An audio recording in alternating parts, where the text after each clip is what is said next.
စိတ်ကိုအောင်နိုင်သူလို့ပြောဆိုရမယ့်ပုဂ္ဂိုလ်ဟာမြတ်စွာဘုရားပဲဖြစ်တယ်ပေါ့ဘဂဝါဆိုတဲ့ခုံတော်ထဲမှာဣတရိယဆိုတဲ့ခုနတော့ကဗန္ဒကကြီးရွတ်တဲ့ထဲမဲ့ကြားလိုက်မယ်တဲ့ဣတရိယဘုံတော်ဆိုတာစိတ်ကိုပိုင်နိုင်တာကိုယ်စိတ်ကိုနိုင်တာလူတွေကကိုယ်စိတ်ကိုမနိုင်ကြဘူးလို့ဒီလိုအဓိပ္ပာယ်ရတယ်ကိုယ်စိတ်ကိုနိုင်လို့ရှိရင်ယဟန္တာဖြစ်တယ်ဘုရားယဟန္တာဖြစ်သွားတယ်အဲ့ဒီတည်းမဲ့စိတ်ကိုအနိုင်ဆုံးအောင်နိုင်မှုအရဆုံးပုဂ္ဂိုလ်ကတော့မြတ်စွာဘုရားပဲဖြစ်တယ်ဒါကြောင့်မို့မြတ်စွာဘုရားကိုဘဂဝါ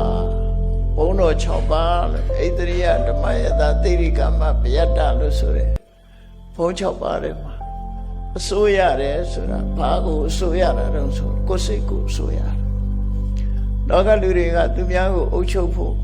သူများကိုအစိုးရဖို့ဆိုတာတွေကကြိုးစားနေကြတာသူများကိုအစိုးရဖို့ကြိုးစားကြတယ်တကယ်တော့အစိုးမရတာကိုယ်စိတ်ကိုအစိုးမရကိုယ်စိတ်ကိုအစိုးမရလို့စိတ်ဖြစ်တဲ့နောက်လိုက်ပြီးတော့ပြောဆိုမှုတွေပြုလုပ်မှုတွေလုပ်တဲ့အခါမှာထိုပြောဆိုမှုပြုလုပ်မှုကမမှန်ကန်တဲ့စိတ်ရဲ့ဥဆောင်မှုနောက်ဖြစ်ပေါ်သွားပြီဆိုရင်ဆိုးကျိုးတွေကိုရရှိခံစားကြရတာဖြစ်တယ်ပေါ့ဒါမို့မြတ်စွာဘုရားရဲ့အဆုံးအမစိတ်ကိုအဓိကပဓာနာထားပြီးတော့ဆုံးမတာပဲဖြစ်တယ်ဘုရားဘာသာဝင်သူတော်စင်တွေအနေနဲ့တခုတည်းသောကျင့်စဉ်ကိုပြောပါဆိုရင်ကိုယ်စိတ်ကိုထိမ့်သိမ်းခြင်းပဲဘုရားဘာသာရဲ့ကျင့်စဉ်ဟာဘာလို့ဆိုရင်ကိုယ်စိတ်ကိုထိမ့်သိမ်းဆောက်ရှောက်နိုင်ခြင်းဟာဘုရားဘာသာရဲ့အကျင့်ပဲဒါကြောင့်မို့မြတ်စွာဘုရားကယန္တဘာကိုဆိုဆုံးမတဲ့အခါမှာယန္တဘာဟာသိက္ခာပုဒ်တွေလိုက်နာရမယ်ကိုကျင့်တရားတွေများလွန်းတယ်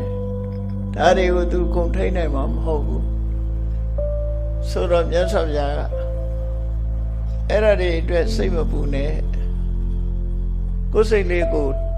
ထိမ့်သိမ့်နိုင်ရင်လားစိတ်တစ်လုံးပဲထိမ့်သိမ့်ကျန်တဲ့သာထားစိတ်ကိုနိုင်လို့ရှိရင်အလုံးကိုနိုင်တော့မယ်ဆိုစိတ်ကိုထိမ့်လိုက်တာနဲ့ကျန်တဲ့ဟာတွေအကုန်လုံးထိမ့်သိမ့်ပြီးသားဖြစ်သွားတယ်အဲ့တော့စိတ်ကိုမထိမ့်နိုင်ဘူးဆိုလို့ရှိရင်တော့ကျန်တာတွေလည်းမထိမ့်ဘူးပဲဖြစ်သွားတယ်နော်စိတ်ဆိုတာကမိမိတဏ္ဍာမှာဖြစ်တာမိမိကိုယ်တိုင်သာလင်သိတယ်ကျန်တဲ့ပုဂ္ဂိုလ်တွေသိနိုင်စွာမရှိသေးဘူးထို့သောထိုစိတ်ကြောင့်ဖြစ်ပေါ်လာတဲ့ပြောဆိုလိုက်တဲ့စကားသံအမှုအရာပြုလုပ်လိုက်တဲ့အလုပ်ကိုချိပြီးတော့မှသူ့ရဲ့စိတ်ကိုခံမှန်းပြီးတော့ပြောဆိုကြတာဖြစ်တယ်ရှင်ကျေးတဲ့စိတ်ကထွက်ပေါ်လာတဲ့အပြောဆိုဟာယဉ်ကျေးတဲ့စကားတွေဖြစ်တယ်ရိုင်းဆိုင်တဲ့စိတ်ကဖြစ်ပေါ်လာတဲ့စကားလုံးတွေဟာရိုင်းဆိုင်တယ်ရှင်ကျေးတဲ့စိတ်နဲ့ပြုလုပ်တဲ့အလုပ်တွေဟာရှင်ကျေးတဲ့ပြုလုပ်မှုတွေလုပ်တာဖြစ်တယ်ရိုင်းဆိုင်တဲ့စိတ်နဲ့ပြုလုပ်လို့ရှိရင်လည်းကျန်တဲ့ရဲ့ဆက်တဲ့အလုပ်မျိုးတွေကိုလုပ်ချတာပဲဖြစ်တယ်အဲ့တော့လောကမှာလူယဉ်ကျေးမှုလို့ပြောတဲ့အရာတွေဟာစိတ်ကဥဆောင်နေတယ်လို့ပြောရမှာဖြစ်တယ်သို့တော့စိတ်မှလည်းပဲဒီရိုးဖြောင်းတဲ့စိတ်လားဟန်ဆောင်တဲ့စိတ်လားလို့တခါထပ်ခွဲမဲ့ဆိုလို့ရှိရင်ရှင်ကျေးတဲ့အသင်္တရံရှိတော့လဲရိုးဖြောင်းတဲ့စိတ်နဲ့ယဉ်ကျေးတာလားသို့မဟုတ်ကောက်ကျစ်တဲ့စိတ်နဲ့ရှိုးဝဲတဲ့စိတ်နဲ့ယဉ်ကျေးတာလားဆိုတာဒါလည်းခွဲခြားသိကြရမှာဖြစ်တယ်ပေါ့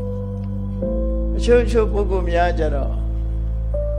စိတ်ဓာတ်ကရိုင်းဆိုင်နေတော့လည်းပဲပြောဆို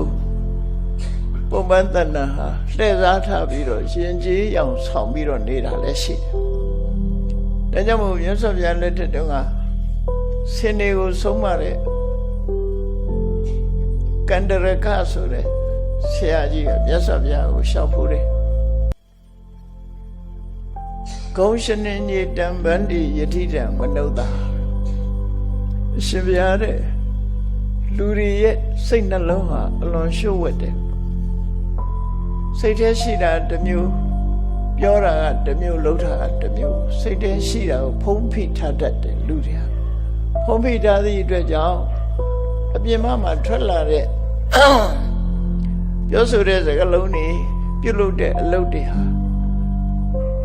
ဟန်ဆောင်ပန်းဆောင်အလုပ်တွေဖြစ်လာတယ်တိရစ္ဆာန်တွေကြတော့အဲ့လိုမဟုတ်ဘူးတဲ့စိတ်ထဲရှိတာအပြင်ထွက်လာတာပဲဖြစ်တယ်လူတွေကြတော့စိတ်ထဲရှိတဲ့အတိုင်းအပြင်မထွက်ဘူးဘာတွေတော့ဘာကြောင့်တော့ဆိုလူတွေကဟန်ဆောင်ကောင်းတယ်ပေါ့ဟန်ဆောင်တတ်တဲ့အလေအထားရှိတယ်ဆိုအဲ့တော့လူတွေဟာကောက်ကျစ်တယ်လို့အဓိပ္ပာယ်ပြောတယ်ဩတနကိညေတံဗန္တိယတိတံပတောတရိစ္ဆာန်တွေကတော့အလွန်ရိုးစင်းတယ်ဖြောင့်စင်းတယ်သူတို့စိတ်ထဲရှိတဲ့အတိုင်းပဲပြင်ပမှာထွက်လာတယ်စိတ်ထဲမှာရှိတဲ့အတိုင်းသူတို့အတန်ထုတ်တယ်စိတ်ထဲမှာရှိတဲ့အတိုင်းပြုမှုသွားလာတယ်ရှုပ်ဝဲထားတာသူတို့မှမရှိဘူးလို့အဲ့လိုကန္တရကဆိုတဲ့စင်တတ်တဲ့ဆရာကမြတ်စွာဘုရားကိုလျှောက်တော့မြတ်စွာဘုရားကဟုတ်တယ်မှန်တယ်လို့ဆိုပြီးသူစကားကိုထောက်ခံချက်ပေးထားတယ်အဲ့လိုပဲ950ဇတ်တွေမှာလည်းပဲဒီအဓိပ္ပာယ်မျိုးတွေပါတဲ့စကားတွေရှိတယ်သူဝိဇာနံသင်္ကလနံတကုဏံနိသဝတ္တိတံမနုဿဝတ္တိတံရာသဒုဗ္ဗိဇာနံတရံတရောဆိုတဲ့စကားလုံးတွေသူဝိဇာနံသင်္ကလနံဆိုတောခွေးအိမ်ခွေးဆိုတဲ့ခွေးတွေရဲ့အတန်ဟာသူတို့စိတ်ရင်းအတိုင်းထွက်တာဖြစ်တယ်သိတာတယ်သူတို့ကိုအကဲခတ်လို့လွယ်တယ်တကုဏနိသဝတ္တိတံ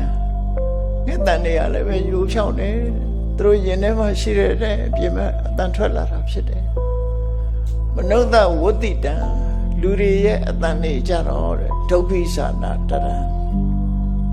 ခွေးတန်ငှက်တန်တွေနဲ့မတူဘူးတဲ့လူတွေကရင်ထဲမှာရှိတဲ့တစ်မျိုးပြင်မဲ့ထွက်လာတာတစ်မျိုးလို့သူဆိုတဲ့ပုံစံအဲ့တော့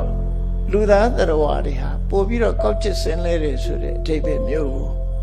လည်းပဲဖော်ဆောင်ထားတာရှိတော့ဒါတတိထားစရာချက်ပေါ့နော်အဲ့ဒါစိတ်ဓာတ်နဲ့ပတ်သက်တာတွေပေါ့အကုန်လုံးစိတ်နဲ့ပတ်သက်တာမြတ်စွာဘုရားကစိတ်ကိုအဓိကထားပြီးတော့ယဟန်နေတတိတာဝကတွေကိုဆွဆုံးမတာဖြစ်တယ်အဲ့ဒီမှာစိတ်တေတန်ကိလေထေ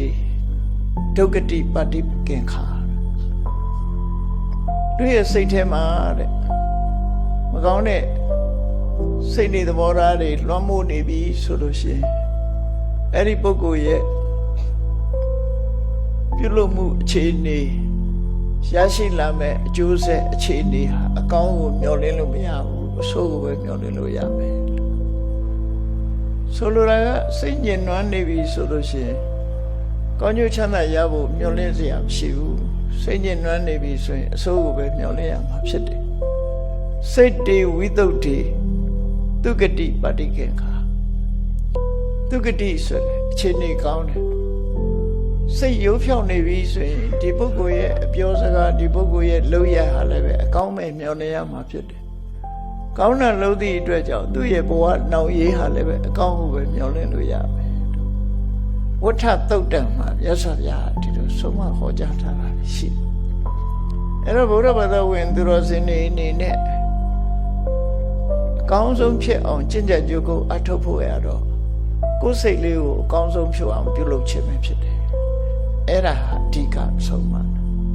ဒါမို့စိတ်တစ်လုံးနိုင်ရင်ကိလေသာအကုန်နိုင်တယ်လို့ရှေ့ကသူတော်စင်ကြီးတွေပြောခဲ့တဲ့စကားတွေမှာရှိတယ်စိတ်ကိုအောင်နိုင်အောင်ယူအောင်နိုင်အောင်ကြိုးစားကြရမှာဖြစ်တယ်စိတ်ကိုအောင်နိုင်သွားတဲ့ပုဂ္ဂိုလ်တွေဟာယန္တာပုဂ္ဂိုလ်ပဲဖြစ်တယ်စိတ်ကိုမနိုင်သေးတဲ့ပုဂ္ဂိုလ်တွေကပုထုဇဉ်ပုဂ္ဂိုလ်တွေဖြစ်တယ်အထူးသဖြင့်ဘုရားဘာသာဝင်သူတော်စင်များအနေနဲ့ကိုယ်စိတ်ကိုတတ်နိုင်သမျှ ရှင်ကျေးအောင်လိမ္မာအောင်ဖြူစင်အောင်ကြိုးစားအထောက်ကြရမှာဖြစ်တယ်။ဘာကြောင့်လဲဆိုရင်မြတ်စွာဘုရားကစိတ်ကိုအဓိကထားပြီးဟောရတာဖြစ်တယ်။ဒီနေရာမှာဒေသနာတော်နှစ်ပုဒ်ဆုံးမသွန်သင်ချက်2ရပ်ကိုတတိထားပြီးတော့မှတ်သားဖို့လိုအပ်တယ်။မြတ်စွာဘုရားကဓမ္မပဒမှာမနောပုပ္ပိငမဓမ္မမနောတိဋ္ဌမနောမယသဘာဝတရားတွေသဘာဝတရားဆိုတာဖြစ်ပေါ်လာမဲ့အရာတွေကိုဆိုလို့တယ်ပြောဆိုမဲ့စကားပြုလုပ်မဲ့အလုပ်အဲ့ဒီသဘာဝတရားတွေကိုစိတ်ကဥဆောင်နေတယ်ရာစိတ်ကဥဆောင်နေတာကိုပြောတဲ့စကားလုံးကိုလည်းစိတ်ကဥဆောင်နေတာပဲဖြစ်တယ်လုံးမဲ့အလုပ်ကိုလည်းစိတ်ကဥဆောင်နေတာဖြစ်တယ်ဥဆောင်ရုံတက်လားလို့ဆိုမဟုတ်ဘူးမနောတိဋ္ဌာစိတ်ကကိုကြီးမှုထားတယ်စိတ်ကလွှမ်းမိုးချုပ်ကင်ထားတယ်ဆိုတဲ့အဓိပ္ပာယ်ရတယ်မနောမယပြောလိုက်တဲ့စကားပြုလုပ်လိုက်တဲ့အလုပ်တွေကိုစိတ်ကဖန်တီးတာဖြစ်တယ်ဒါကြောင့်စိတ်ဟာအမှန်တမ်းအရေးကြီးတယ်လို့ဆိုလိုတဲ့အဓိပ္ပာယ်ပဲအဲ့ဒါလို့အရေးကြီးတဲ့စိတ်ဟာအခြေအနေတစ်ခုအရပျက်စီးသွားပြီဆိုပါစို့လောဘနဲ့တွဲလိုက်လို့စိတ်ဟာညှဉ်းနှွမ်းသွားတယ်ဒေါသနဲ့တွဲလို့စိတ်ဟာညှဉ်းနှွမ်းသွားတယ်မောဟဆိုတဲ့အမှန်မသိတာနဲ့တွဲလို့စိတ်ဟာညှဉ်းနှွမ်းသွားပြီဆိုလို့ရှိရင်ပြောဆိုတဲ့စကားပြုလုပ်တဲ့အလုပ်တွေဟာပြဿနာတက်မဲ့အရာတွေကြီးပဲဖြစ်ကုန်တယ်ကောင်းကျိုးကိုမမျှော်လင့်နိုင်တဲ့အရာမျိုးတွေကိုပဲပြောလိုက်မယ်ကောင်းကျိုးကိုမမျှော်လင့်နိုင်တဲ့အလုပ်တွေကိုပဲလုပ်လိုက်မယ်ဒါကြောင့်မြတ်စွာဘုရားကမနတစေပဒုဋ္ဌေနဘာတတိဝါကရောတိဝါသူရဲ့စိတ်ဓာတ်ပျက်စီးသွားတဲ့စိတ်ဓာတ်ပြုပြင်ဆုံးမရမှာမဆုံးမပဲနဲ့ဆိုးကျင်တိုင်းဆိုးနေတဲ့စိတ်ဓာတ်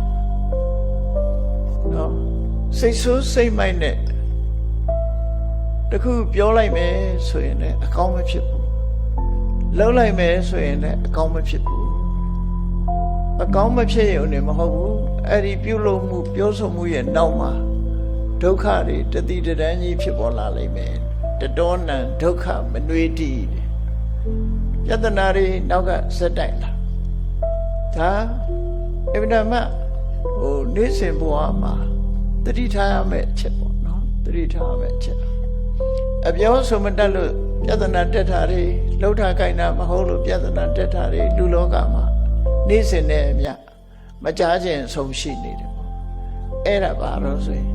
စိတ်ကိုခြေခံလာတဲ့ဟာတွေပဲဖြစ်တယ်ပေါ့ကိုယ်စိတ်ရဲ့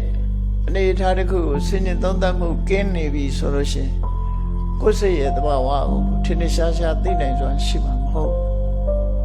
မမှန်ကန်တဲ့စိတ်နဲ့ပြောဆိုလိုက်တဲ့စကားတစ်ဖက်သားကိုထိခိုက်နစ်နာသွားစေတယ်ကိုယ်ကိုလည်းထိခိုက်နစ်နာသွားစေမမှန်မကန်တဲ့စိတ်ဓာတ်နဲ့တစ်စုံတစ်ခုလုံးလိုက်ရင်တစ်ဖက်သားကိုထိခိုက်သွားစေတယ်ကိုယ်ကိုလည်းထိခိုက်တာအကျိုးမဲ့ဆွေးယုံမှုတွေဖြစ်ပေါ်စေပြီပြဿနာတွေနောက်ကတတိကြီးပါလာတဲ့ဆင်ငယ်ဒါဟာ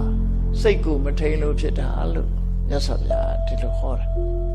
စက္ကံဝဝဟတောပဒံလှဲမှာကတ်ထားတဲ့နွားကြီးသွားသမျှနောက်ကလှဲပင်းကြီးကလိမ့်လိုက်နေသလိုပဲအဲ့ဒီစိတ်ကိုမထိန်နိုင်တဲ့ပုဂ္ဂိုလ်စိတ်ဆိုးစိတ်မိုက်နဲ့ပြောလိုက်တဲ့စကားပြောလိုက်တဲ့ပုဂ္ဂိုလ်စိတ်ဆိုးစိတ်မိုက်နဲ့အလုပ်တစ်ခုလုပ်လိုက်တဲ့ပုဂ္ဂိုလ်ရဲ့နောက်မှာပြဿနာတွေဟာတတိကြီးပါလာလိမ့်မယ်လို့သူတို့ဆိုတယ်ပေါ့နော်။တော့ပြဿနာဆိုတာဖြေရှင်းရမယ့်အချက်တွေ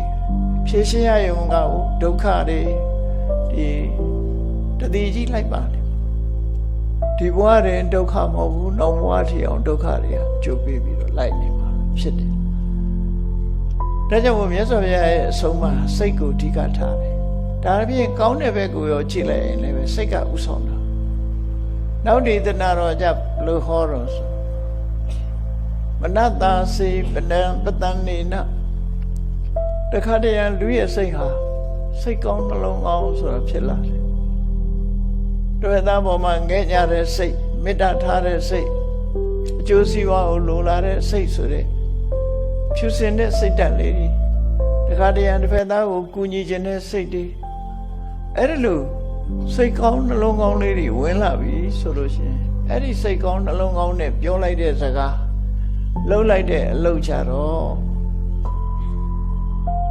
ထို့သောပြုလုပ်မှုကြောင့်ပြောဆိုမှုကြောင့်နောက်ကတတိကြီးစိတ်ချမ်းမြေ့ဖွယ်ရာတွေပဲဖြစ်ပေါ်လာတယ်ကိုလှုပ်လိုက်တဲ့အလုပ်လေးတစ်ခုကြောင့်စိတ်ချမ်းမြေ့ဖွယ်ရာဖြစ်လာ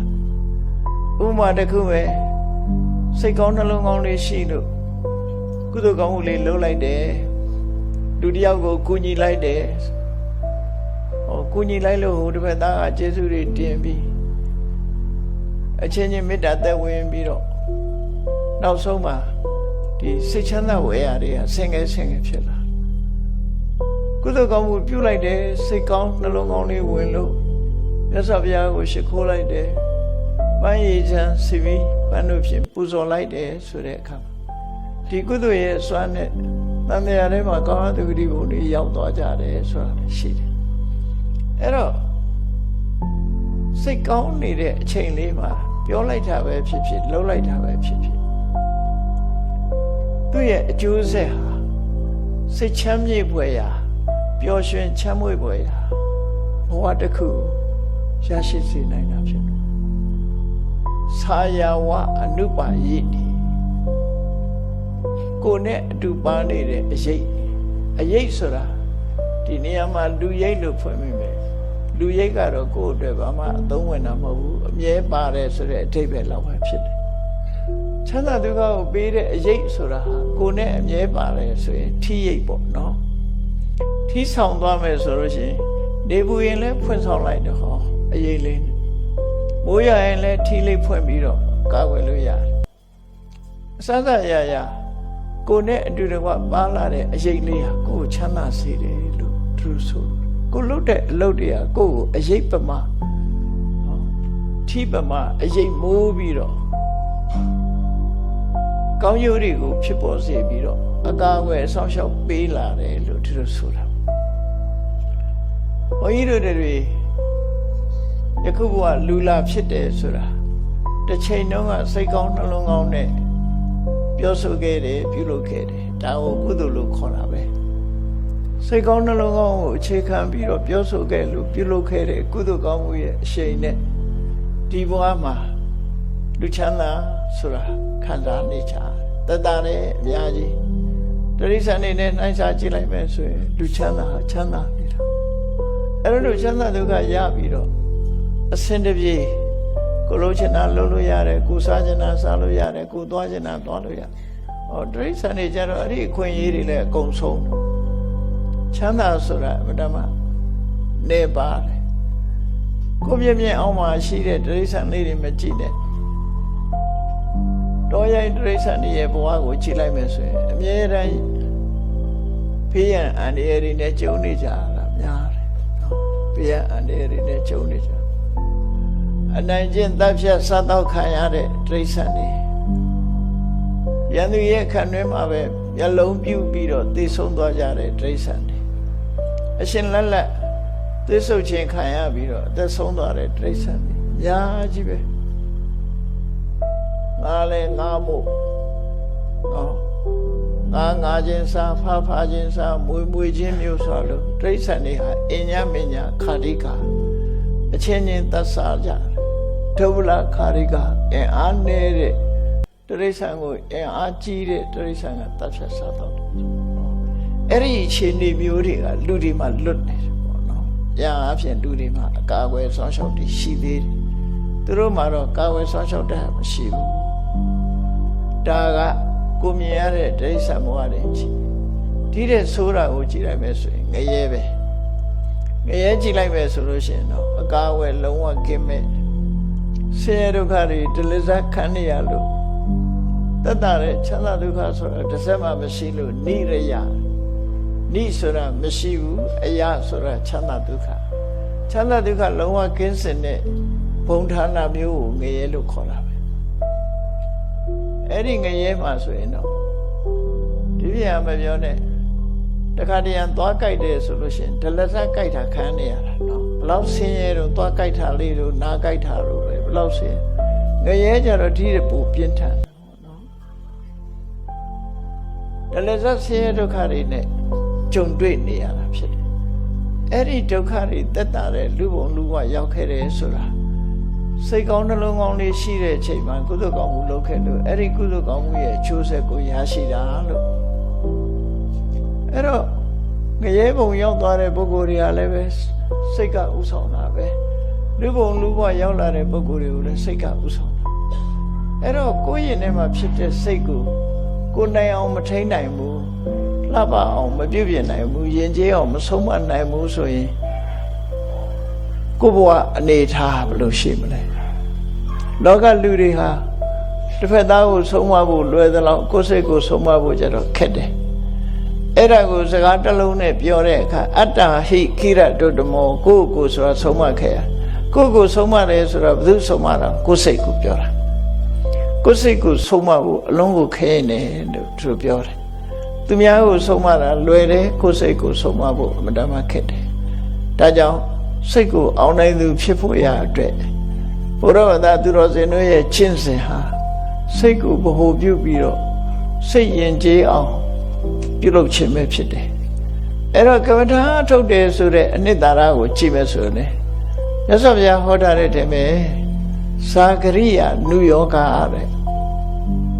တကယ်ကမ္မထာထုတ်တယ်ဆိုတာဘာလဲတတိနဲ့ပညာနဲ့ကိုယ်စိတ်ထဲမှာမကြာခဏဖြစ်ပေါ်လို့ရှိနေတဲ့လောဘဆိုတဲ့အညစ်အကြေးမကျေနပ်တဲ့ဒေါသဆိုတဲ့အညစ်အကြေး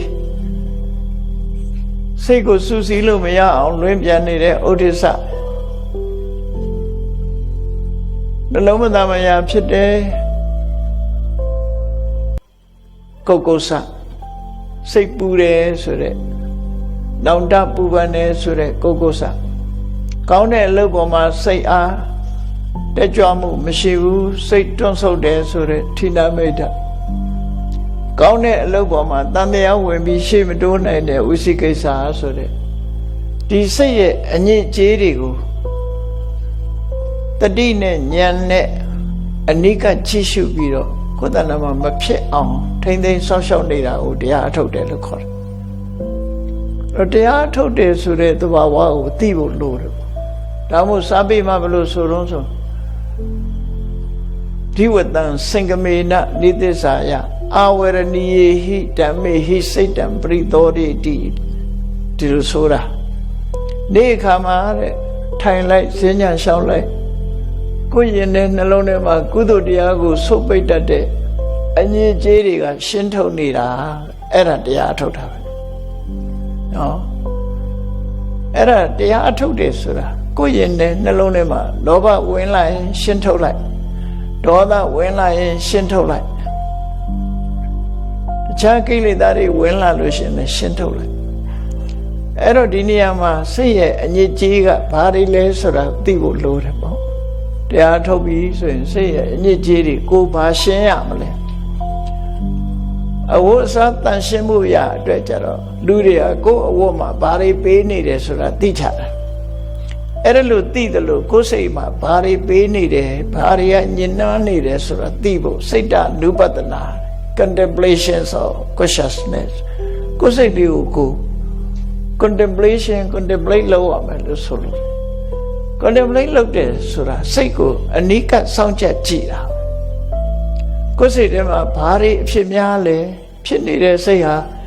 လောဘကဥဆောင်ပြီးဖြစ်နေတာလားဒေါသတွေဥဆောင်ပြီးတော့ဖြစ်နေတာလားမောဟတွေနဲ့ဥဆောင်ပြီးတော့ဖြစ်နေတာလားမာနတွေကဥဆောင်နေတာလားမနာလိုစိတ်တွေဝင်နေတာလားဝန်တိုစိတ်တွေဝင်နေတာလားဆိုတဲ့ကိုယ်စိတ်ရဲ့အခြေအနေကိုစဉ်ဆက်မပြတ်ဆင်ញင်သုံးသပ်ရမှာဖြစ်တယ်အဲ့ဒါကိုစိတ်တ ानु ပဒနာလို့ခေါ်တယ်စိတ်တ ानु ပဒနာဆိုတာကိုယ်စိတ်ကိုစောင့်ကြည့်ခြင်းပဲဖြစ်တယ်စောင့်ကြည့်ရင်ဖြစ်လာတဲ့အနေအထားတွေကိုမဖြစ်မကောင်းတဲ့အညစ်အကြေးဆိုရင်ထိမ့်သိမ်းဆောက်ရှောက်ကောင်းတာဆိုလို့ရှိရင်တော့တိုးပွားအောင်ကြိုးစားအထောက်ဆိုပါစို့နှစ်သက်စရာအာယုန်နဲ့တွေ့လို့လူချင်းစိတ်တွေလောဘတွေလွှမ်းမိုးလာတယ်ဆိုရင်ဒါလောဘဟာစိတ်ရဲ့အညစ်အကြေးပဲအဲ့ဒီလောဘကိုဘာနဲ့ဖယ်ရှားရမလဲလို့ဆို အလောဘလို့ခေါ်တဲ့စွန့်လွတ်နိုင်တာနဲ့ဖယ်ရှားပြရမယ်သူအလောဘဖြစ်လိုက်လို့ရှိရင်ယာယူသိမ့်ပိုက်ခြင်းနဲ့စိတ်ဟာပျောက်သွားပြီးတော့စွန့်လွတ်နိုင်တဲ့သဘောတရားတွေပေါ်လာတယ်အလောဘအဲ့ဒီအလောဘနဲ့လောဘကိုရှင်းထုတ်ရနောက်တစ်ခါကိုယ်စိတ်ဟာမကြည့်မနှက်ဖြစ်နေတဲ့ဒေါသအလိုမကျဖြစ်နေတဲ့ဒေါသတွေလွှမ်းမိုးနေပြီဆိုလို့ရှိရင်အဲ့ဒီတစုံတစ်ခုကြောင့်အလိုမကျဖြစ်နေတယ်ဥမာမဲတစ်ဖက်သားကိုကြည့်ပြီးတော့အလိုမကျဖြစ်တာလားအာယုန်နဲ့ပတ်သက်ပြီးအလိုမကျဖြစ်တာလားအာယုန်နဲ့ပတ်သက်လာပြီးအလိုမကျဖြစ်ပြီးပုဂ္ဂိုလ်မဟုတ်ဘူးဆိုလို့ရှိရင်တော့လေဆင်ခြင်တုံတရားနဲ့ရှင်းထုတ်ပြရပုဂ္ဂိုလ်နဲ့ပတ်သက်လာပြီးအလိုမကျဖြစ်လာပြီးဆိုလို့ရှိရင်ကတော့အဲ့ဒီပုဂ္ဂိုလ်ရဲ့အဲ့ဒီပုဂ္ဂိုလ်ပေါ်မှာမေတ္တာပွားနိုင်အောင်ကြိုးစားမှာဖြစ်တယ်လူတွေဟာတယောက်တည်းနေကြတာမဟုတ်တော့အာယုန်နဲ့လည်းပေါင်းစပ်မိတယ်လူတွေနဲ့လည်းပေါင်းစပ်မိတယ်သက်ရှိသတ္တဝါတွေနဲ့လည်းပေါင်းစပ်မိတယ်သင်္ခါရတွေနဲ့လည်းပေါင်းစပ်မိတယ်ဆိုတော့ဖြစ်ပေါ်လာတဲ့အာယုန်တွေဟာကိုကြိုက်ချင်မှကြိုက်တယ်စဉ်းစားကြည့်လေနေပူရင်နေကိုလည်းဒေါသဖြစ်တယ်လေတိုက်ရင်လည်းလေကိုလည်းဒေါသဖြစ်တယ်လူကိုယ်တင်ဒေါသဖြစ်တာမဟုတ်ကိုမကြိုက်တဲ့စကားပြောတဲ့လူကိုမကြိုက်တဲ့အလုပ်ကိုလုပ်တဲ့လူကိုနဲ့မတည့်တဲ့လူပြောဆိုဆင်မပြေတဲ့ပုံကိုယ်တွေတွေ့ရင်လည်းဒေါသဖြစ်တယ်အဲ့ဒါလို့ဖြစ်လာလို့ရှိရင်ကိုယ်တဏ္ဍမှာဒေါသဖြစ်နေပြီဆိုတာကိုသိလာလို့ရှိရင်လူပုဂ္ဂိုလ်ဖြစ်လို့ရှိရင်မေတ္တာပွားနိုင်အောင်ကြိုးစားပြီးတော့ရှင်ထဲကဒေါသကိုဖယ်ရှားမှာဖြစ်တယ်အဲ့တော့မေတ္တာပွားတယ်ဆိုတာကိုယ့်ရင်ထဲကဒေါသကိုဖယ်ရှားဖို့ကြိုးစားခြင်းပဲဖြစ်တယ်မေတ္တာဘာဝိတ္တဘာဒေါသတဘာဟာနာယရှင်ထဲကအမုန်းစိတ်ကိုပျောက်ဖို့အတွက်မေတ္တာကိုတည်ဆောက်ပါမေတ္တာကိုတိုးပွားအောင်လုပ်ပါလို့သူတို့ဆိုသို့တော့ခဏခေတ်မှာမေတ္တာပွားဖို့ဆိုတာသူချမ်းသာခြင်းနဲ့လောဘနဲ့တွဲပြီးတော့ချမ်းသာခြင်းနဲ့ဆင်ပြေခြင်းနဲ့ဒါကြောင့်မို့လို့ကိုယ်ကိုယ်တိုင်မေတ္တာမပွားဘဲနဲ့မေတ္တာပို့ပေးပါဆိုတာကိုပြောလို့ရှိကြတယ်လူတွေနော်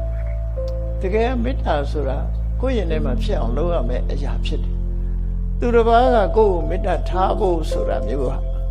မျောလင်းရမယ်ကိစ္စမှမဟုတ်တာဒါသူ့အလုပ်ပဲကိုယ်လုပ်အဲ့တော့ကိုယ့်အလုပ်ကိုမလုပ်ဘဲနဲ့သူများရဲ့စီကမေတ္တာတောင်းတနေတယ်ဆိုတာဒါတော့မဟုတ်သေးဘူးလို့ပြောမြတ်စွာဘုရားရဲ့အဆုံးအမတရားတော်နဲ့လွဲနေတယ်မြတ်စွာဘုရားရဲ့အဆုံးအမကကိုယ့်ရဲ့ပတ်ဝန်းကျင်မှာရှိတဲ့သက်ရှိသတ္တဝါတွေပေါ်မှာဘယ်သတ္တဝါဘယ်ပုဂ္ဂိုလ်ပေါ်မှာမုန်းတိစိတ်မဖြစ်ရအောင်မေတ္တာတရားကိုတည်ဆောက်ဖို့ဟောတာသာဖြစ်တယ်မေတ္တာတရားကိုတည်ဆောက်အောင်ပဲလို့ဟောတာအဲ့ဒါကိုမေတ္တာပွားရမယ်နော်ကိုကပွားခံနေတာမဟုတ်ဘူးကိုရင်ထဲကအမုန်းတရားပြောက်အောင်ကျန်တဲ့ပုဂ္ဂိုလ်တွေပေါ်မှာမုန်းတဲ့ပုဂ္ဂိုလ်မရှိအောင်ရင်ထဲမှာမုန်းစိတ်ကုန်အောင်မေတ္တာပွားရမယ်လို့ဆိုအဲ့ဒါလို့အဒေါသဆိုတဲ့မေတ္တာတရားပွားလိုက်ပြီဆိုရင်ကိုရင်ထဲကဒေါသလည်းစင်ကြယ်သွားတာပဲတန်ရှင်းသွားတာပဲအဲ့ဒါလို့တန်ရှင်းအောင်လုပ်ရမယ်လို့ဆိုလို့ပေါ့နော်နောက်တစ်ခုကကိုယ့်ရင်နဲ့နှလုံးထဲမှာအမှန်မသိလို့တွေးဝေးနေတာမျိုးတွေဖြစ်တယ်မောဟဆိုတာသိမသိတာမသိတာဘူးဆိုတွေးဝေးတယ်ဆိုတာဘာကိုပြောတာတော့ဆိုဆုံးဖြတ်ချက်မချနိုင်ဘူးအလုပ်တစ်ခုလုပ်တင်သလားမလုပ်တင်ဘူးလားမဆုံးဖြတ်နိုင်ဘူးပြောတင်သလားမပြောတင်ဘူးလားစဉ်းစားခေါင်းကုတ်ချင်တိုင်းကုတ်အဖြေမထွက်ဘူးအဲ့ဒါကိုတွေးဝေးနေတယ်လို့ခေါ်တယ်တွေးဝေးတဲ့နေရာမှာပဲရပ်နေသလားလို့ဆိုမဟုတ်ဘူး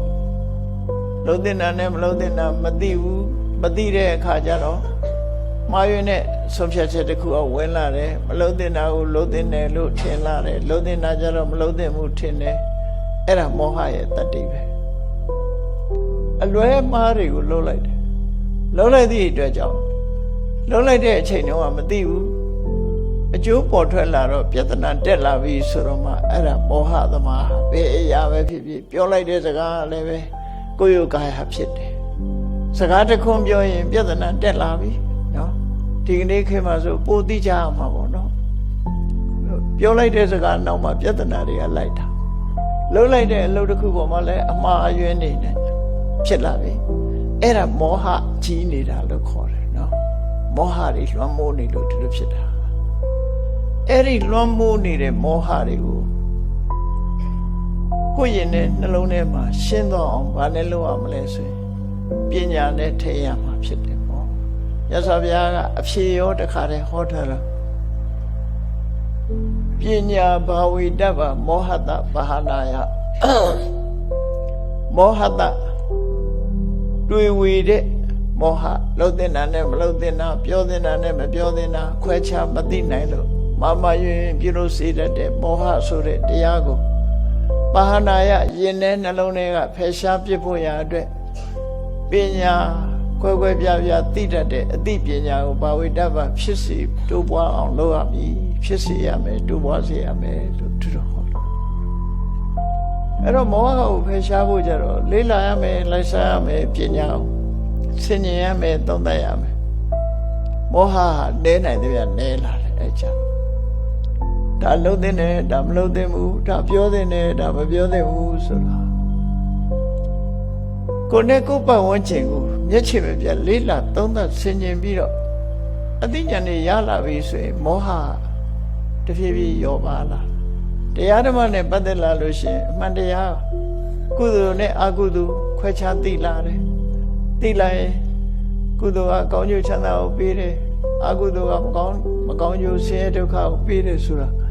ကွဲကွဲပြားပြားသိလာတယ်ပညာဖြစ်လာလို့ရှိရင်ဘာလို့ရမှာလဲဘာမလို့ရဘူးလဲဆိုတာရှင်းရှင်းကြီးသိသွားတယ်နော်ကိုယ့်ဘဝမှာဒီသူများပြောလို့ယုံရတာမဟုတ်ဘူးသူများပြောလို့ယုံရတာမဟုတ်ပဲလေကိုယ့်ဘဝကိုယ့်ဘက်ကိုသိရှိအောင်ကြိုးစားအထောက်ကြရတယ်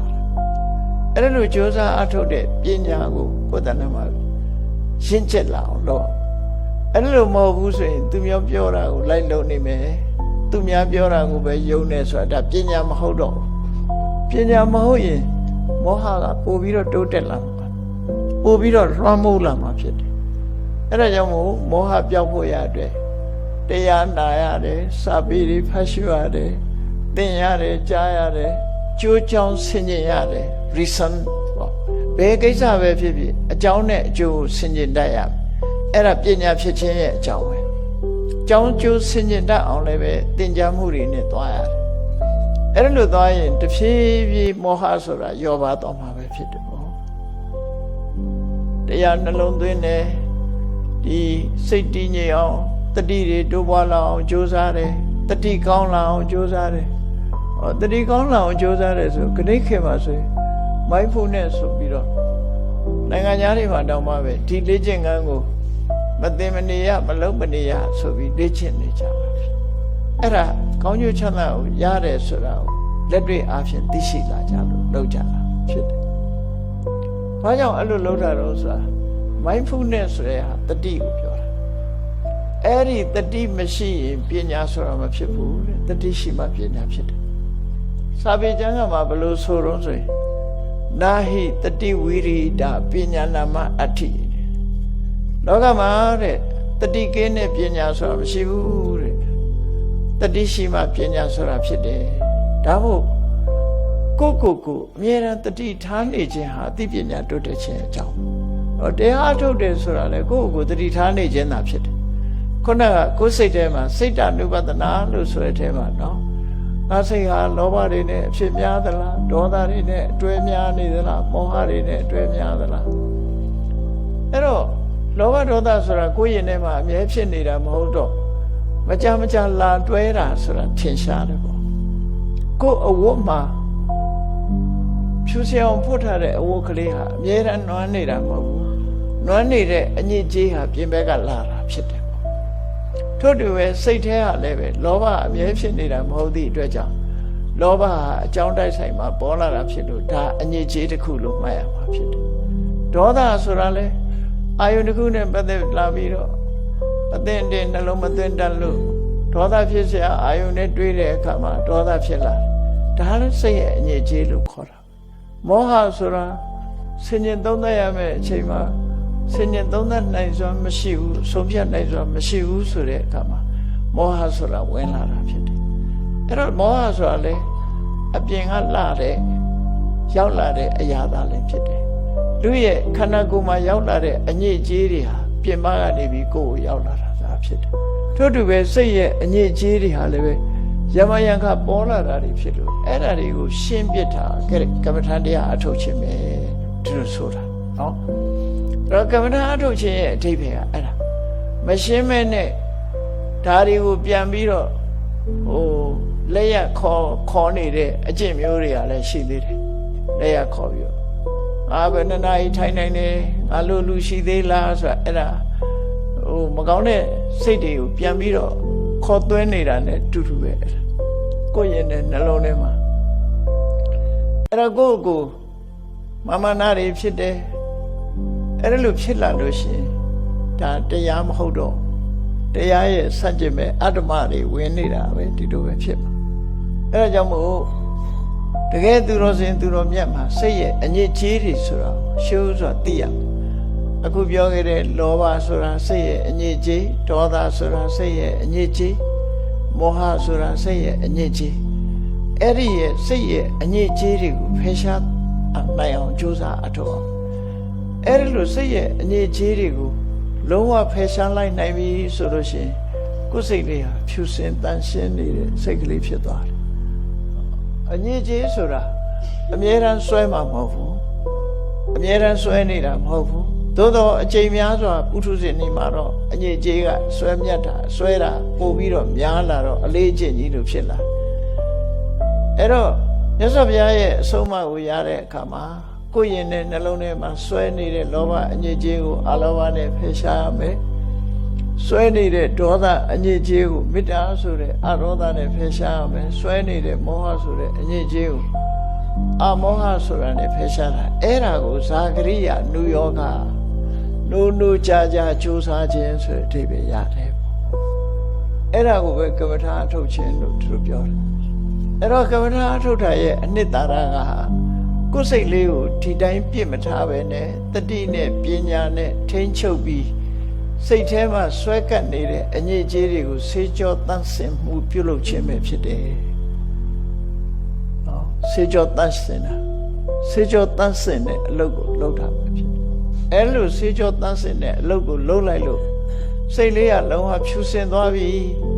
အညစ်အကြေးတွေဟာထပ်ပြီးတော့မကတ်တော့ဘူးဆိုရင်ဒါစိတ်ကိုအောင်နိုင်သူဖြစ်သွားပြီအဲ့ဒီကြရင်စိတ်ဟာကိုယ့်ရဲ့ဆန္ဒအတိုင်းကိုထားတဲ့နေရာနေတယ်ဥပမာမဲ့လူတွေရဲ့မျက်မျက်နှိုးနှိုးရှာဖွေစုဆောင်းနေကြတဲ့ရွှေဆိုတဲ့တတ္တုတစ်ခုကြည့်အဲ့ဒီရွှေဆိုတဲ့တတ္တုမှာမလိုလားတဲ့တခြားရောပါနေတဲ့တတ္တုတွေကိုတတ်ဆင်မှုရွှေကိုနားလဲတဲ့ပရိဆရာတွေကရွှေထဲမှာပါတဲ့အညစ်အကြေးတွေကိုပြီးဘူးပေးလိုက်အေးပေးလိုက်နဲ့တတ်ဆင်ပြီးတော့ပေးကြတယ်နောက်ဆုံးမှရွှေစင်ဆိုတာဖြစ်သွားတယ်အညစ်အကြေးတွေကိုထုတ်လိုက်တော့မှရွှေဟာတန့်ရှင်းစင်ကြယ်သွားပြီးတော့ရွှေစင်ရွှေနှစ်ကိုရတယ်ပေါ့အဲ့ဒီလိုရွှေအနှစ်ဖြစ်ပြီးဆိုတဲ့အခါမှာလူတွေရဲ့မျက်မျက်နှိုးနှိုးပန်းစင်ကြတဲ့ဒီယရဏပစ္စည်းအဖြစ်ပြောင်းလဲပြီးတော့ဝတ်ဆင်ကြတာဖြစ်သွားတယ်အဲ့ဒါလိုပဲလူရဲ့စိတ်ဟာအငြိအကျေးတွေရောနေမယ်ဆိုရင်ကျွတ်ဆက်နေထားတဲ့နေရာမနေဘူးစိတ်လောဘဟာစဉ်းစားကြည့်လောကလူတွေဟာဂုဏ်သိက္ခာကြတာလောဘကြောင့်ကြတာဒေါသကြောင့်ဂုဏ်သိက္ခာတွေကြတယ်မောဟကြောင့်ဂုဏ်သိက္ခာတွေကြတယ်လောဘကြီးပြီဆိုရင်လူကြီးလူကောင်းတယောက်ဟာလောဘကိုမထိန်နိုင်ဘူးဆိုရင်ဂုဏ်သိက္ခာကြသွားတယ်ခဏခေတ်မှာတော့အဂတိလိုက်စားမှုနဲ့အရေးယူခံရတယ်ဒါသွားပြီပေါ့အဲ့ဒါလို့အရေးယူခံရသည်ဖြစ်စေအရေးယူမခံရသည်ဖြစ်စေလူကြီးလူကောင်းဖြစ်ပြီးတော့လောဘကိုမထိန်သိမ်းနိုင်လို့မတော်လောဘနဲ့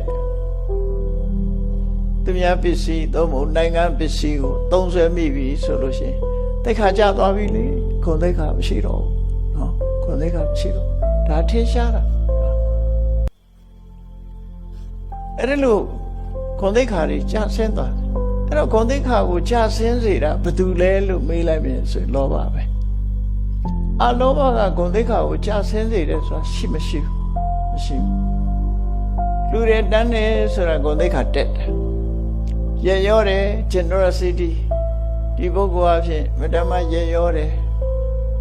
ကုညီတယ်ပေးကမ်းတတ်တယ်ဆိုတာဂုဏ်သိက္ခာပဲဟောဂုဏ်သိက္ခာတက်လာတာအဲ့ဒီစိတ်ရဲ့အငြိကြီးမှန်သမျှဂုဏ်သိက္ခာကိုကြာဆင်းစေတယ်အေးဒေါသဖြစ်လာလို့မထိမ့်သိမ့်ဘူးဒေါသအလျောက်စကားတွေမမယွင်းနေပြောမိတယ်ဒေါသကိုမထိမ့်နိုင်လို့လှုပ်တစ်ခုလုံးမိတယ်ဆိုရင်အရှက်တကွဲအကျိုးနဲ့ဒီကိစ္စမျိုးတွေဖြစ်လာတယ်နောက်ဆုံးကျတော့အရှက်တကွဲအကျိုးနဲ့တယ်မကဘူးဒီရာဇဝမှုကျွလွန်တဲ့အနေအထားတစ်ခုထိအောင်ရောက်သွားပြီးတော့လူဟာဆဲတော့ကမျိုးစုံနဲ့ကြုံကြဒါလူတော်ကမှမကြားခြင်းဆုံးပဲ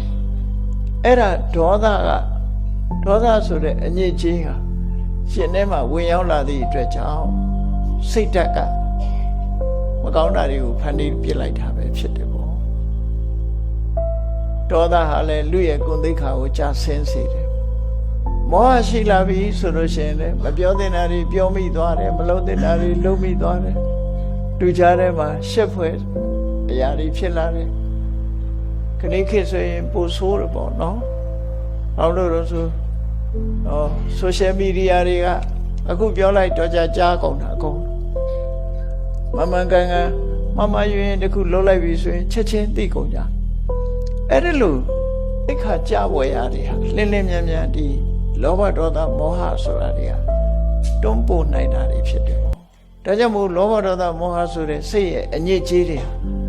ကောင်းကျိုးမပေးဘူးလူရဲ့ဂုဏ်သိက္ခာတွေကို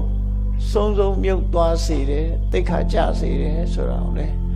အမှန်တမ်းထင်ရှားတယ်ပေါ့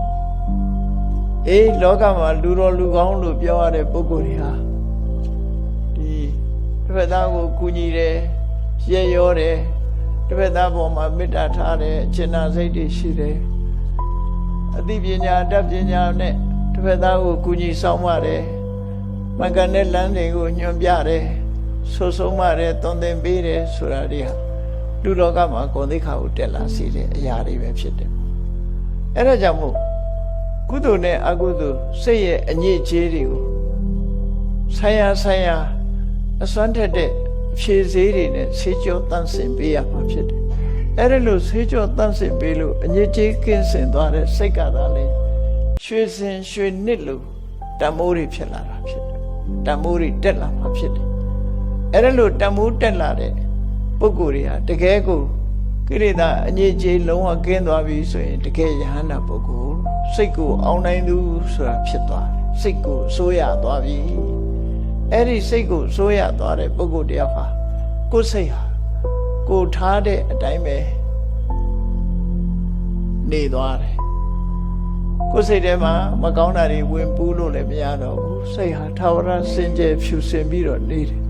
အဲ့တော့ထာဝရဖြူစင်နေတယ်ဆိုတဲ့ပုဂ္ဂိုလ်တယောက်ရဲ့အနေထားဟာစိတ်တွေဝိသုဒ္ဓေသူကတိပါတိခေခာမြတ်စွာဘုရားကိုယ်စိတ်လေးတန်ဆင်းစင်ကြယ်လာပြီဆိုလို့ရှိရင်အကောင်းကိုပဲမျှော်လင့်ရမယ်ဘာတွေကောင်းတော့ဆိုရင်သူပြောသမျှဆိုသမျှတွေလည်းအကောင်းပဲလုပ်သမျှတွေလည်းအကောင်းပဲပြောတာဆိုတာကောင်းသည့်အတွက်ကြောင့်နောင်ဘဝရှိသေးရင်လည်းနောင်ဘဝအတွက်ကောင်းပဲဆိုပါစို့ယဟန္တာဖြစ်သွားရင်ယဟန္တာပုဂ္ဂိုလ်ရဲ့နောင်ဘဝဆိုတာနိဗ္ဗာန်ပေါ့တမ္ပရာယိကလို့သုံးတယ်တစ်ခါတလေနိဗ္ဗာန်ကိုနော်ယဟန္တာပုဂ္ဂိုလ်ရဲ့နောက်ဘဝလို့သုံးမယ်ဆိုရင်လည်းသုံးလို့ရနိုင်တယ်လို့စာပေကျမ်းကမှာဒီတမ္ပရာယိကနိဗ္ဗာန်လို့ဒီလိုသုံးတာမျိုးတမ္ပရာယိကဆိုတဲ့သာဥပါတိတေတနိဗ္ဗာန်အနုပါတိတေတနိဗ္ဗာန်ကိုခွဲပြောတဲ့အခါမှာသာဥပါတိတေတနိဗ္ဗာန်ကဒိဋ္ဌဓမ္မိကနိဗ္ဗာန်မျက်မှောက်ဘဝမှာရတဲ့နိဗ္ဗာန်အနုပါတိတေတနိဗ္ဗာန်ဆိုတာတမ္ပရာယိကနိဗ္ဗာန်တမ္ပရာယိကနိဗ္ဗာန်ဆိုတာသေသည်ချမယ်ဒီလိုဆိုလို့ရပေါ့နော်သေသည်ချမယ်ဘောအဲ့တော့အလားလာခေါင်းတွေဟာ စိတ်ဖြူစင်တဲ့ပုဂ္ဂိုလ်တွေအတွက်သာအလားလာကောင်းဆိုတာရှိတယ်စိတ်မဖြူစင်ဘူးဆိုရင်အလားလာကောင်းဆိုတာမရှိနိုင်ဘူးဆိုတာကိုမှတ်သားကြရမှာဖြစ်တယ်ဒါကြောင့်မို့ဘုန်းကြီးတို့တွေအရေးတကြီးဒီကိုယ့်ကိုပြုပြင်ထိန်းသိမ်းကြရမှာတော့ကိုယ်စိတ်လေးသာဖြစ်တယ်ကိုယ်စိတ်ကိုတတ်နိုင်သမျှနိုင်အောင်ထိန်းကျောင်းနိုင်လို့ရှိရင်သူတော်စင်သူတော်မြတ်ဖြစ်တယ်အစွမ်းကုန်စိတ်ကိုအောင်နိုင်သွားပြီဆိုလို့ရှိရင်တော့ယဟန္တာပုဂ္ဂိုလ်ဖြစ်တယ်ဆိုတာအဲ့ဒီလိုကမ္မဋ္ဌာန်းအာယုံဖြင့်ထိမ့်သိမ့်ခြင်းတတိတမ္ပဇဉ္ညာနဲ့ထိမ့်သိမ့်ခြင်းဆိုတဲ့စိတ်ကိုထိမ့်သိမ့်မှုတွေမျိုးစုံနဲ့ထိမ့်သိမ့်ဆွမ်းလျှောက်သွားကြမှာဖြစ်တယ်အဲ့လိုထိမ့်သိမ့်ဆွမ်းလျှောက်သွားနိုင်မှသာလေတန်တရားထဲမှာကြုံတွေ့ရတဲ့ဆင်းရဲဒုက္ခတွေကလည်းလွတ်မြောက်မှာဖြစ်ပြီးတန်တရားဝကလွတ်မြောက်ပြီးသာဝရအငြိမ့်တတ်ဆိုတဲ့နိဗ္ဗာန်ကိုလည်းစိတ်ကိုထိမ့်သိမ့်နိုင်သူတွေသာလင်နိဗ္ဗာန်ဆိုတဲ့အငြိမ့်တတ်ကိုရရှိနိုင်တာဖြစ်သောကြောင့်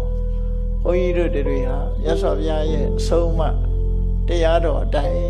ကိုယ်စိတ်ကိုကိုထိမ့်သိမ့်ဆောက်ရှောက်နိုင်အောင်ကြိုးစားအားထုတ်နိုင်ကြပါစေကုန်သတည်း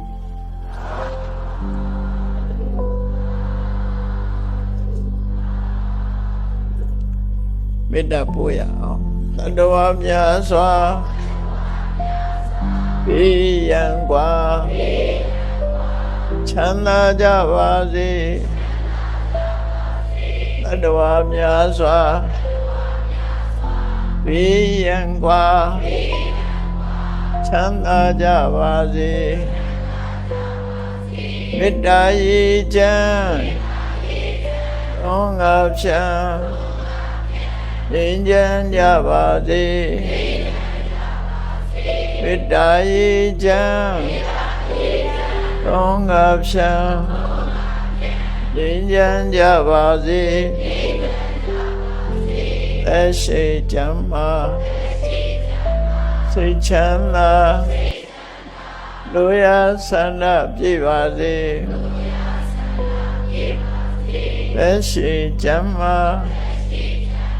စိတ်ချမ်းသာလူရဆန္ဒပြည့်ပါစေ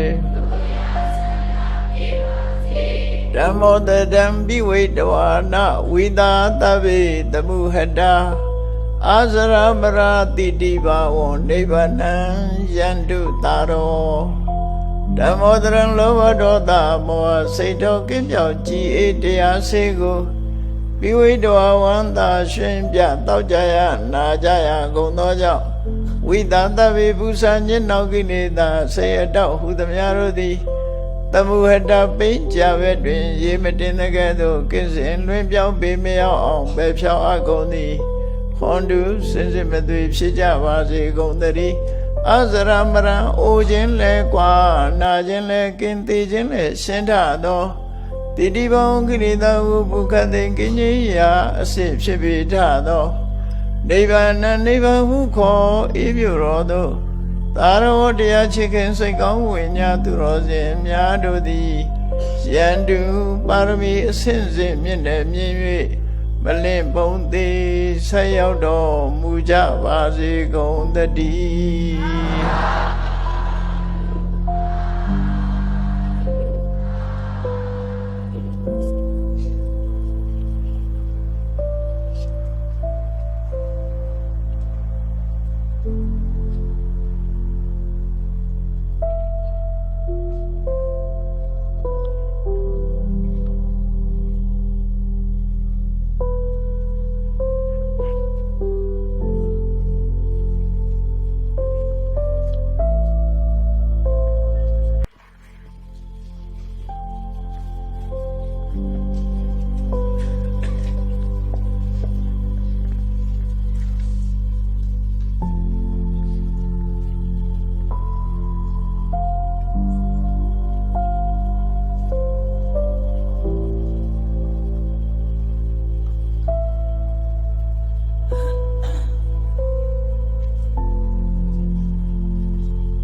ကျင်းပပြုလုပ်ရသောမြန်မာနှစ်တစ်ခုတင်းညံအထူးဓမ္မသဘင်တရားပွဲနှင့်ဆက်လျင်း၍လူဒန်းမှုကိစ္စများကိုစ ဆောင်ရွက်ကြရန်ဖြစ်ပါတယ်ဆရာတော်ဘုရားကြီးထံအဆက်စွာလူရန်နိုင်ရန်အတွက်ဆရာတော်ဘုရားကြီးကပ္ပိယကာရကအဖြစ်ဥအောင်ထေးမှဆောင်ရွက်ပေးပါရန်လေးစားစွာပန်ကြားပါတယ်ခင်ဗျာ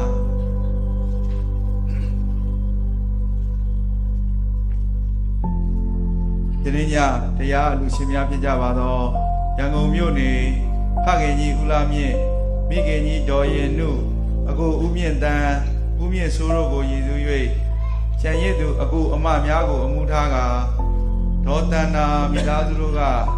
ဆရာတော်ဘုရားကြီးထံသင်္ကန်းနှင့်ဆရာတော်ဘုရားကြီးဓမ္မပူဇာအဖြစ်အမေရိကန်ဒေါ်လာ1000ဆရာတော်ဘုရားကြီးတည်ထောင်ထားသောအမေရိကန်နိုင်ငံပန်ဆယ်ဗေးနီးယားပြည်နယ်ပတ်တလီဟမ်းမြို့ရှိသစ္စာနန္ဒဓမ္မစန္ဒာအတွက်အလူတော်ငွေအမေရိကန်ဒေါ်လာ1000စုစုပေါင်းသင်္ကန်းနှင့်အမေရိကန်ဒေါ်လာ2000တို့အားလူဒန်းပေးရန်ဖြစ်ပါတယ်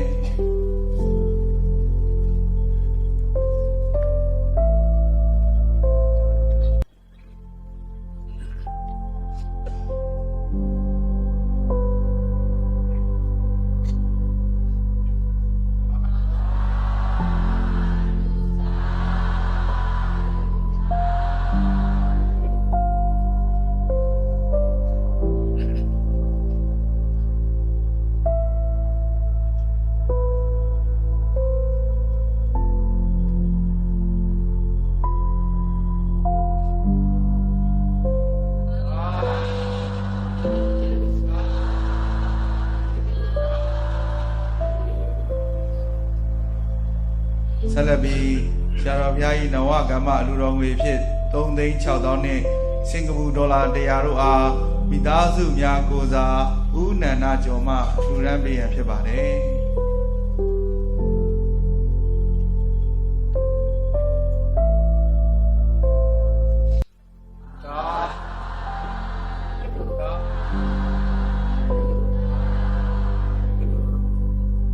ဆရာတော်ဘုရားကြီးတည်ထောင်ထားသောအမေရိကန်နိုင်ငံပန်ဆယ်ဗေးနီးယားပြည်နယ်ပတ်တလီဟမ်းမြို့ရှိသစ္စာနန္ဒဓမ္မစန္ဒာအတွက်အလူတော်ငွေ4,600,000နဲ့စင်ကာပူဒေါ်လာ100တို့အားမိသားစုများကိုစားဦးနန္ဒကျော်မှလူဒန်းပေးရန်ဖြစ်ပါတယ်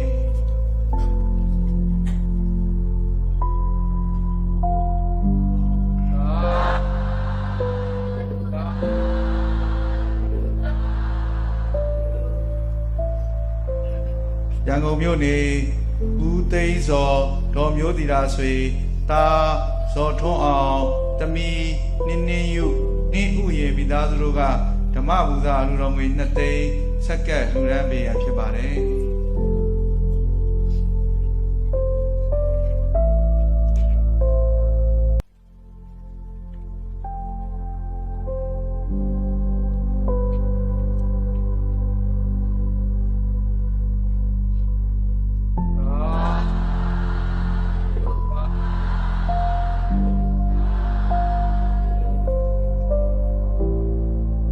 မြို့နေဦးတောင်းတွင်ဒေါ်နုနုရီမိသားစုတို့မှဓမ္မပူဇာလူတော်ငွေ3သိန်း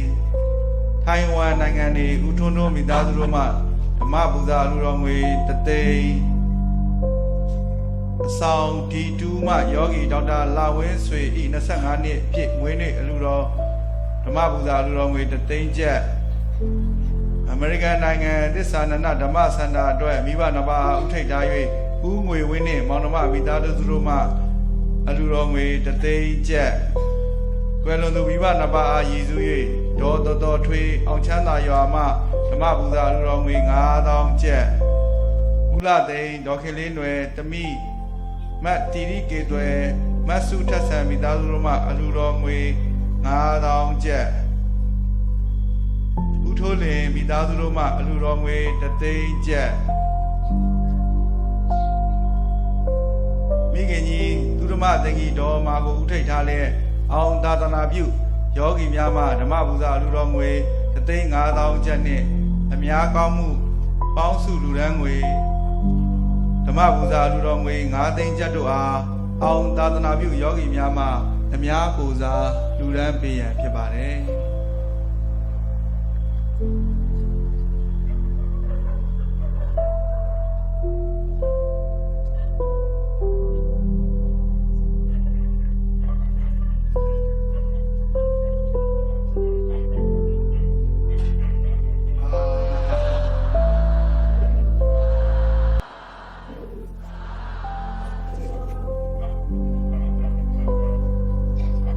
ရှင်ဆရာတော်ဘုရား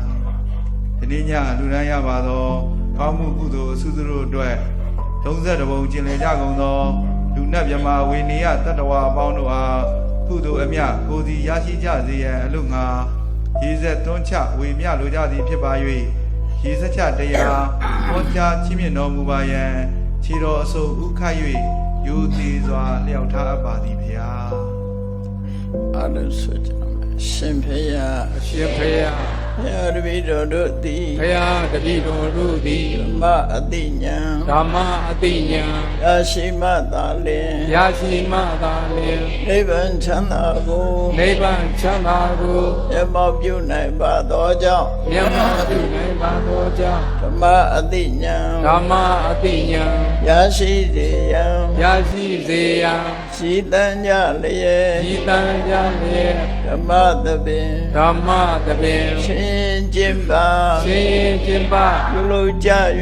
ပြုလုပ်ကြ ၍အမတဒါနာ ၍အမတဒါနာ ဓမ္မဒါနာ ဓမ္မဒါနာ တရားအလူတော်ကို တရားလူတော်ကို ပေးလူကြပါကုန်၏ ပေးလူကြပါကုန်၏ တရားတော်မြတ်ကို တရားတော်မြတ်ကို ယုတိလေးမြတ်စွာ ယုသေးလေးမြတ်စွာ မမတ်သာသာ မမသာသာ အာယုန်ထားလျက် အာယုထားလျက် နာကြကြပါကုန်၏ နာကြကြပါကုန်၏ တရားတော်မြတ်ကို တရားတော်မြတ်ကို အတ္တဘဝတ္ထု ဂါတပဝတ္တု စုစုတို့ဖြင့် အဆူဆူတော်ဖြင့် ပူဇော်ကြပါကုန်၏ ပူဇော်ကြပါကုန် ယ ၏ နေ့ယခု ယနေ့ယခု အာထုတ်ပြုလုပ်ကြရသော အာထုပြုလုပ်ကြရသော တရားဟောရခြင်း တရားဟောရခြင်း ဓမ္မဒေသနာ ဓမ္မဒေသနာ တရားနာရခြင်း တရားနာရခြင်း ဓမ္မတဝနာ ဓမ္မသာဝနာ တရားတော်ကို တရားတော်ကို ပေးလူရခြင်း ပေးလူရခြင်း ဓမ္မဒါနာ ဓမ္မဒါနာ တရားတော်ကို တရားတော်ကို ပူဇော်ရခြင်း ပူဇော်ရခြင်း ဓမ္မပူဇာ ဓမ္မပူဇာ ကုသိုလ်စေရနာ ကုသိုလ်စေနာ ရှားပြာတို့သည် ဆရာတို့သည် ဒုက္ခခတ်သိ ဒုက္ခပပေ ချုပ်ငြိမ်းရမှန် ချုပ်ငြိမ်းရမှန် ယနိဗ္ဗာန်ဤ မြတ်နိဗ္ဗာန် အ ၏ ကြောင်းထောက်ပံ့ အကြောင်းတောင်းပန် ဖြစ်ပါစေသာ ဖြစ်ပါစေသာ ရှင်ဖျား အရှင်ဘုရား ဤကောင်းမှုဤ ဒီကောင်းမှု၏ အဖို့ဘာကကို အဖို့ဘာကကို အမိအဖ အမိအပါ အဖိုးအဖွာ အဖို့အပွား ဆရာသမားမဆာ ဆ ၍ ရာသမမသာ၍ ကဘာသူကဘာသာ ကဘာသူကဘာသာ သူနတ်မြမ လူနတ်မြမ တတ္တဝများတို့အား တတ္တဝါများတို့အား မြအမြ အမြအမြ ဝေငှပါကုန်၏ ဝေငှပါကုန်၏ ကုသိုလ်အမြ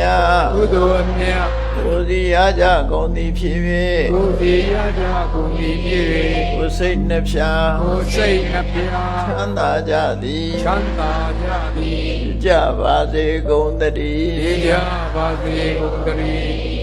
အာလုံးညာကြအမြအမြအမြယူတော်မူကြပါကုန်လောသာဓုသာဓုသာ